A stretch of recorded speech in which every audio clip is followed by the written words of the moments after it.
Welcome to Calcast, your Create International podcast.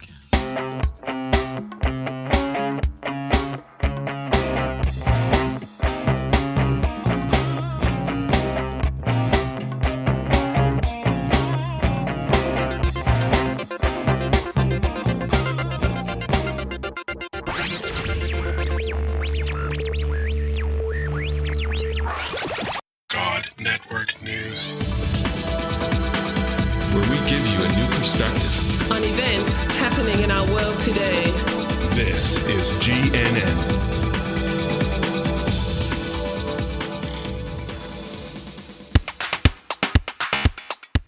This is God Network News, episode 174. Welcome, GNN fans, to another episode of God Network News, the podcast that tells you what God's doing around the world. Not what CNN tells you, but what GNN tells you is going on in the world. If you're tired of listening to all of that crisis network news and you want to hear what God's doing, well, give us a listen.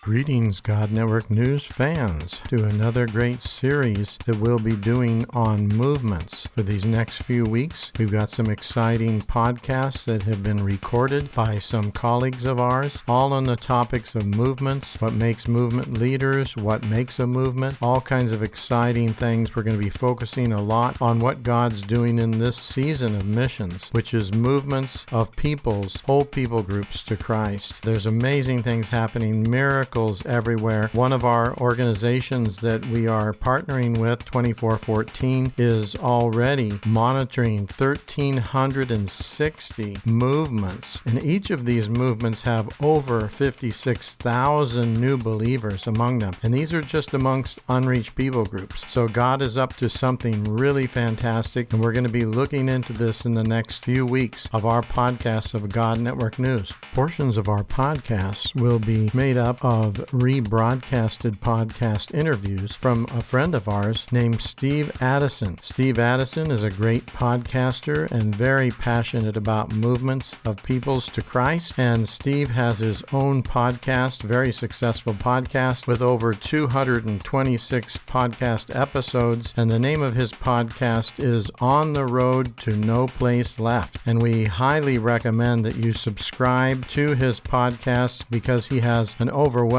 library of exciting topics related to movements. And if you want to learn more about movements, this is the place to find the information. And he has lots of training and tools and other resources that will really make your investigation of this topic successful. So we really want to thank Steve Addison and his partners there at movements.net/podcast. That's how you can find it, at movements.net/podcast, for all of the resources that he has given us for these next few podcasts. Thank you very much, Steve.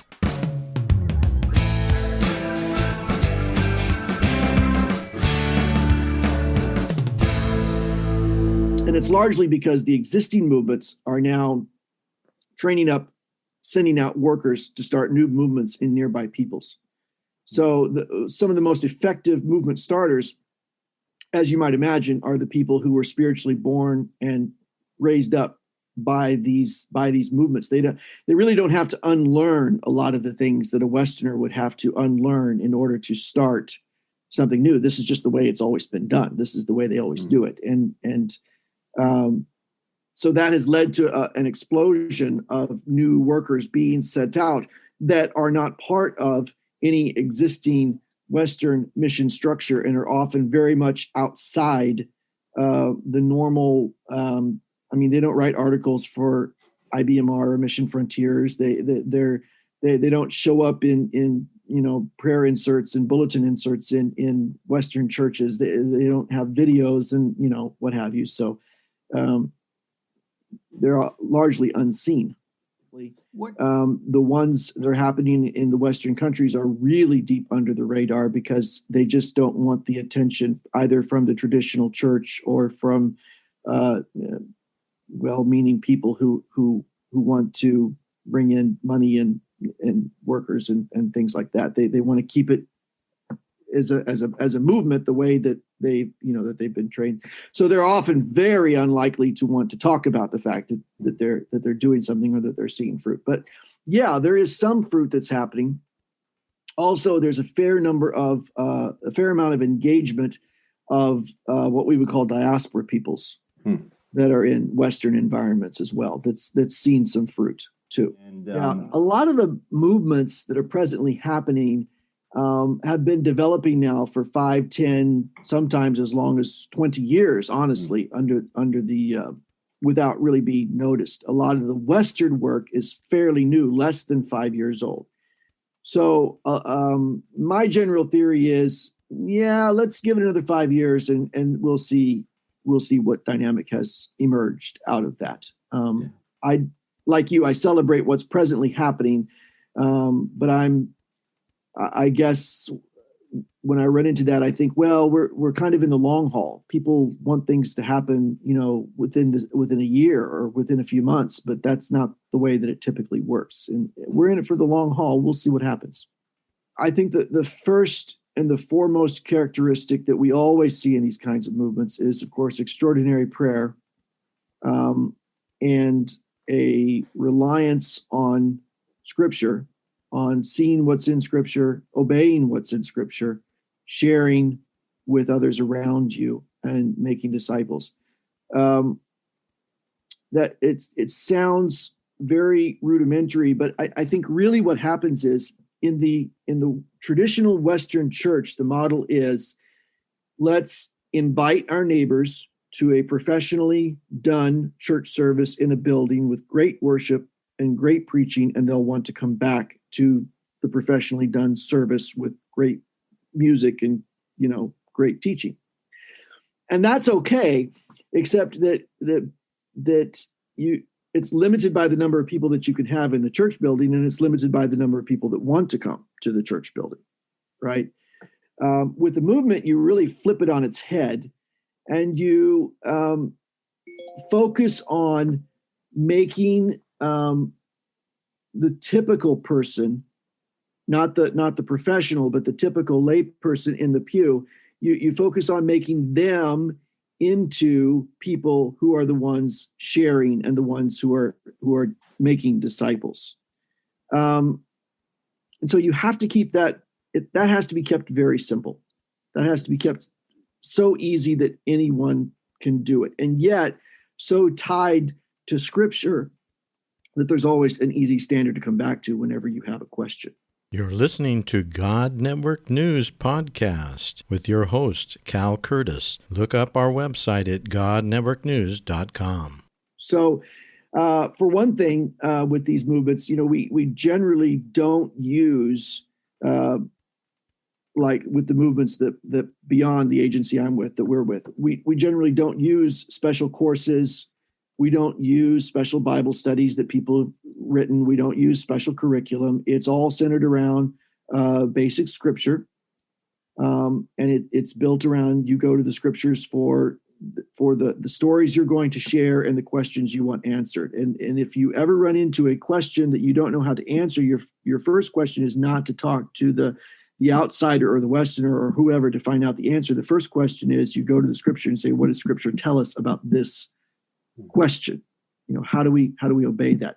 And maintaining that simplicity and the focus being on listen to Scripture, listen to the Spirit, obey, share, and teach them to do the same thing is really key to movements continuing to grow. The other thing that I would say is that you have to have every movement has coaching relationships of some kind, and obviously that's a scriptural principle. Paul to Timothy to what you've heard from me, you pass on to others. But maintaining those coaching relationships is critical to maintaining a movement's scalability. And beyond, one of the things that we talk about doing is coaching circles. So, for example, all of our workers and all of the people that they are related to and all the people that they are related to, we're all in coaching circles. And each circle is facilitated by somebody who's just a few steps further on than you are in your journey And that facilitator is also in a coaching circle with people who are a few steps further along than them. So that there's always a chain of encouragement and accountability and prayer. And if you can't figure something out and your coach can't figure something out, then they have somebody to take it to.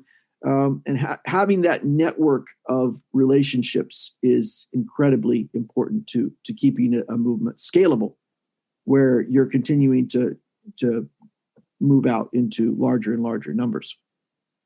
What about funding? Yeah, that's a really difficult animal. And I'm so grateful that it's not my animal. What patterns do you see?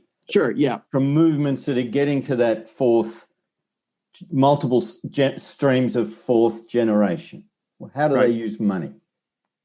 Well, one of the things that we've generally learned over time and generally found over time is that money interjected into relationships can be a real killer, especially when it comes in the form of salaries. Once you start paying somebody a salary to do something, then if the money ever goes away, they stop. They're tempted to stop doing it because they're no longer getting the salary for it. So it's a real challenge. On the other hand, you have to remember that the worker is worthy of their hire, and people have to eat. And beyond that, you occasionally find instances where training is important, where gathering together and cross-pollinating lessons learned is important. There are some tools we found that have been very, very helpful, like MP3 media players, and especially in orality-based cultures, where people can have like the Bible stories recorded in their language on an MP3 player. There's lots of different things along that line where having some funding is helpful.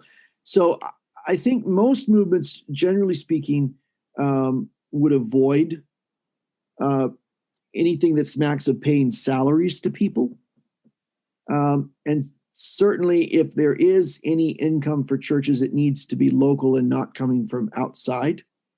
But that said, there are times when some agencies will try to help to find funding for either projects or, certain things like we've done Bibles, of course, and we've even done, bicycles for workers that help them get to places more easily when they're doing church planting activities. And there's been some money raised for media players and things along that line, but they're more one shot. How can we amplify the work of a movement by helping to provide? You have to balance the issue of, you don't want dependency, you don't want unhealthy dependency, but on the other hand, Paul gathered gifts for churches that were in the middle of famine. My wife and I were recently reading a scripture where Paul said he was going to come and then they were going to give him a gift and send him on his way. And we both looked at each other and said, Paul was really gutsy about this, maybe a little more gutsy than I am. So there's that tension between those two that every movement has to sort out on their own and figure out how that's going to work. Yeah.